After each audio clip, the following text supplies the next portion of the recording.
I just wanted to take some time today to go through kind of the journey that I started on, give you some years, some ideas, how long some things took, what I spent money for, some mistakes that I made, and also maybe a few right decisions I made along the way, to help you in your journey, because right now, you kind of see maybe where I am today, but it's pretty difficult to see how people got there in retrospect.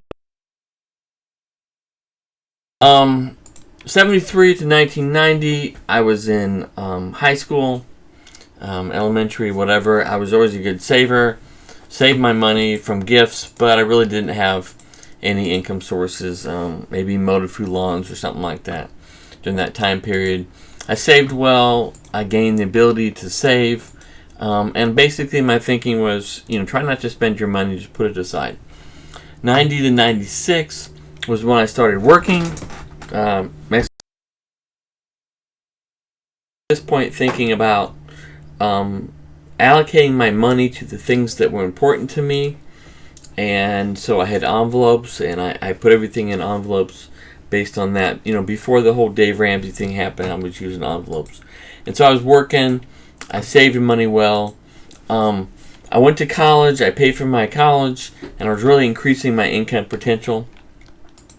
Biggest losses was probably not investing outside. Now, I did have to invest in myself, which is a great investment, but it would have been a good time for me to take a percent of what I'm making and at least explore into DCA and some things like that so I could learn faster. Now, 96 to 2011, I was working, and I'm going to add a little bit in right here. And this is really in 2008. Now, 2008 to 2011, I did something else, and we'll talk about that. And so 1996 to 2008, I was doing the normal thing. I was working, saving money, dollar cost averaging into a 401k and a stock ownership plan. Biggest losses were, I bought some individual stocks that didn't turn out well. And I shouldn't have done that. I should have done that in small pieces because I really didn't understand the values of them. I was thinking about the ideas of the company. I was thinking about how long the company had had certain dividends. Things like that was what I was thinking about. And those weren't really good ways to invest. So I lost money in individual stocks. The good thing I did was I didn't learn the wrong lesson, which was not to invest in stocks. And at this point, I was building kind of a base and momentum. And a base and momentum is basically so that you don't have to risk your home, your house, your food, your clothes, and your whole life falling apart when you start to invest in bigger things. So you want to build that base, and that base kind of carries you through hard times. We paid off all of our debt from college in 1 year. Back then, we were paying an extra $1,000 a month on our debt, and that was starting in 97. $1,000 a month back then, to give you perspective, our rent was $315, so about triple our rent was what we were paying extra in debt. So very low, living at kind of a college level to build up quickly. 2008, my job became unreliable. My risks were now larger than I was aware of, and so I wanted to fix that.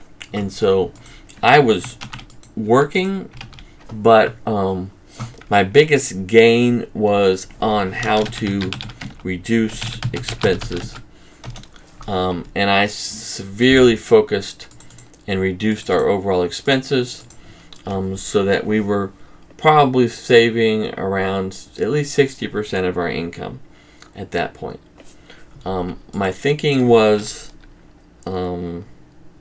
become less dependent on job. Okay, so my transition, my mindset was dollar cost averaging, doing what's wise, and now I'm focused on I don't want to depend on this job. And so I start decreasing my expenses first because I feel that's the biggest impact on not working. Now, this kind of leads me into, what are the other things I don't know about that I could be doing. And so I started reaching out to people to see what I should do. I went to Warren Buffett's meeting, and he talked about investing, and I came back and started directly into rentals in 2011, acquiring the first rental. And I put, a large portion of the money that I had into rentals at that point. And the biggest gain at that point was just in starting. I would say all the way up to this point, I was doing what everybody else is doing. I'm going to say this is normal.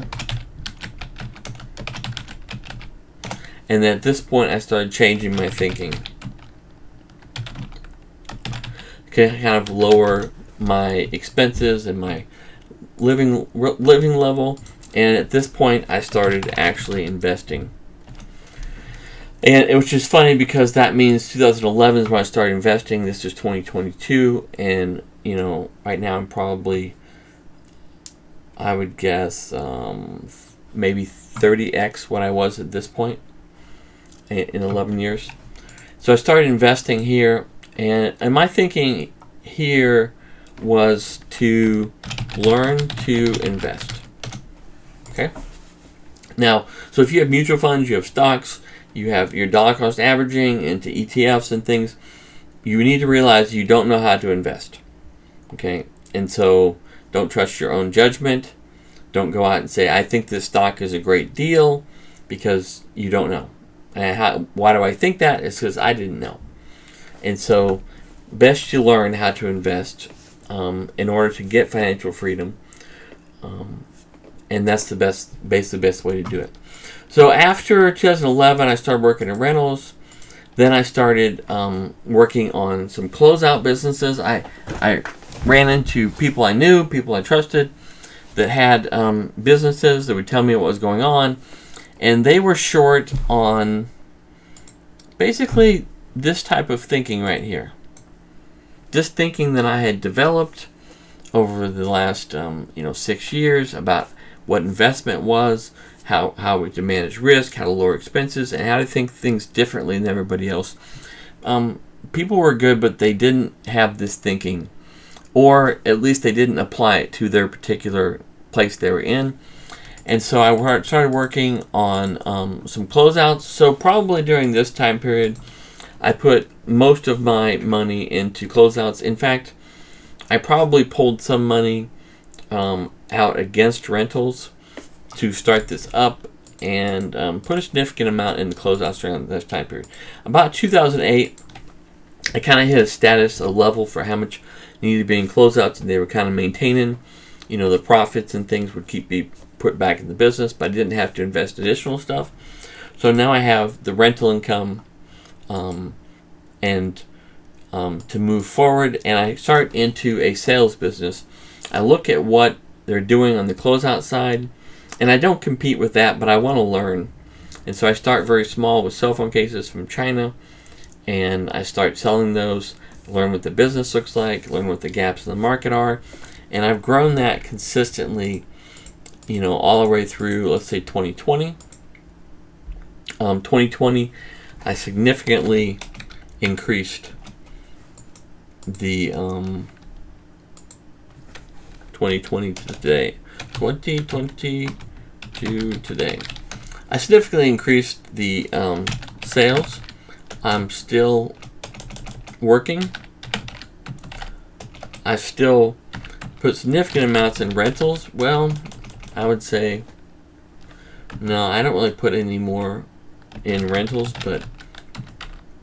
and then sales are my sources. And I'm going to add one here. I don't know if you can see this. We'll see how it comes out on the screen. But the last one I'm going to add is some crypto investments.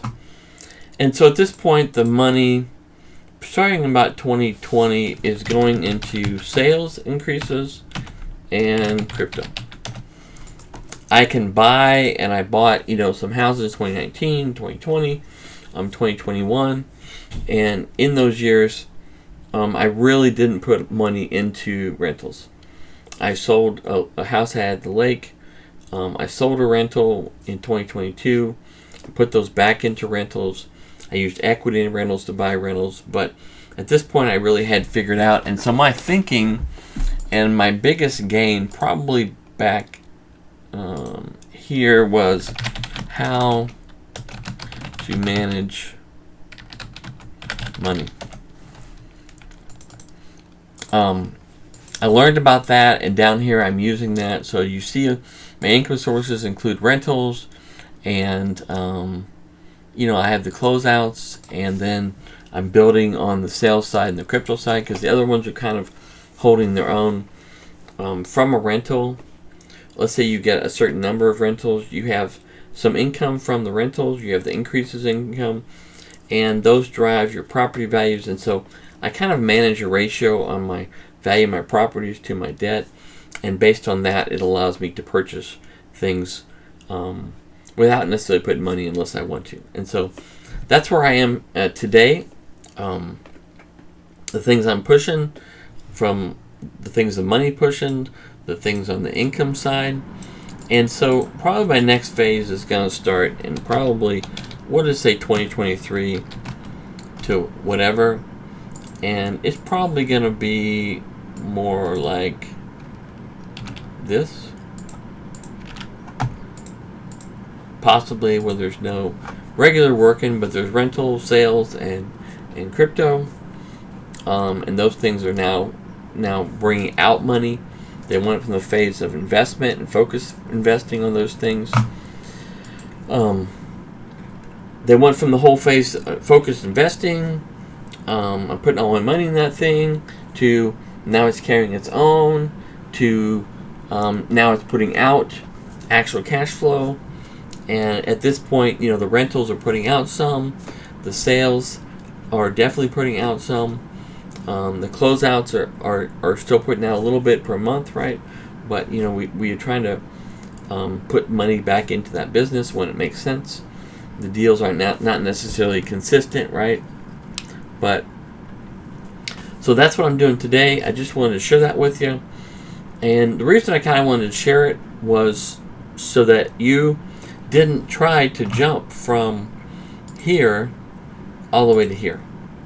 Okay? Don't try to make that jump. Go through the steps. You can go through them as fast as you want, but go through the steps of learning to save, increase your income potential, building your base, reducing your expenses, then kind of starting to actually build that investment income, or at least start building the net worth kind of mechanism that builds your net worth. And so that's what I'd encourage you to do. I see people get in a hurry and they're like, I'm going to jump down to crypto. Well, okay, you can be in crypto a little bit, but to jump through all these stages back to this one puts you in a very unstable position where, one in 100 might be like, psh, shoot to the moon, and 90 of them might just fail and say, I just lost all my money. Well, I'm never in a situation I'm going to lose all my money. And in this whole process, I never put myself in a situation to lose all my money. Because investment gains are percentages, and in order to have percentages, you can't go back to zero. It's like gambling at the gambling table, right? You never put all your money down. That's a dumb bet. I don't care what the odds are, never risk going back to zero, to the starting point, because you might be risking 10 years, right?